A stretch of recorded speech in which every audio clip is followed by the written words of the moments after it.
গণভোটের জনরায় মেনে নেওয়া, জুলাই সনদ বাস্তবায়ন এবং গণহত্যার বিচারের দাবিতে কেন্দ্রীয় কর্মসূচির অংশ হিসেবে বাংলাদেশ জামায়াতে ইসলামী কিশোরগঞ্জ সদর শাখার উদ্যোগে বিক্ষোভ সমাবেশ ও গণমিছিল অনুষ্ঠিত হয়েছে।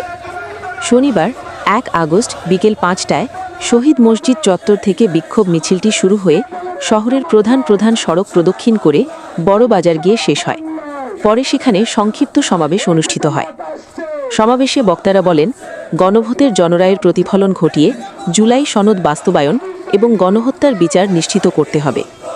আজকের এই জুলাই বিপ্লবের সনদ যতক্ষণ পর্যন্ত বাস্তবায়ন না হয় আমাদের আন্দোলন অব্যাহত থাকবে। জুলাই সনদ নিয়ে সরকার যে তালবাহানা শুরু করেছে, জনরোষ এমন ভাবে পরিণতি হবে এই সরকার সামাল দিতে পারবে না। সংগ্রামী সাথী বন্ধুগণ, পাশাপাশি দ্রব্যমূল্যের ঊর্ধ্বগতি নিয়ন্ত্রণে কার্যকর পদক্ষেপ নেওয়ারও দাবি জানান তারা। জুলাই সনদের ভিত্তিতে রাষ্ট্র পরিচালনার দাবিতে সারা বাংলাদেশে ফ্যাসিবাদের দূষণদের বিচারের দাবিতে, সারা দেশে দ্রব্যমূল্য ঊর্ধ্বগতি রোধ করার দাবিতে, সারা দেশে বিদ্যুৎ গ্যাসের দাম বৃদ্ধির প্রতিবাদে এবং ১ আগস্ট ২০২৪-এ জামায়াতে ইসলামী এবং ইসলামী ছাত্র শিবিরকে নিষিদ্ধ করার এই দিনটিকে প্রতিবাদে আজকের এই বিক্ষোভ মিছিল। বক্তারা আরও বলেন, ২০২৪ সালের এই দিনে তৎকালীন সরকার জামায়াতে ইসলামীকে নিষিদ্ধ করেছিল।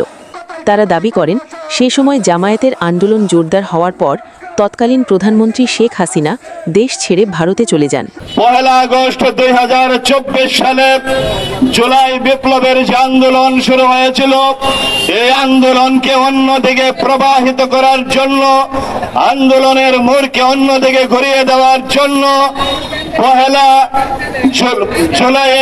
১ আগস্টে বাংলাদেশ জামায়াত ইসলামীকে তৎকালীন স্বৈরাচারী সরকার, বাকশালী সরকার নিষিদ্ধ করেছিল। সম্মানিত ভাইরা, আপনারা জানেন এই মৌচাকের মধ্যে যখন ঢিল দিলেন, মৌচাক তখন বেমরুলের চাকের মতো হয়ে এমন আন্দোলন গড়ে তুলল। ৫ই আগস্ট স্বৈরাচারী শেখ হাসিনা দিল্লি পালাতে বাধ্য হয়েছে।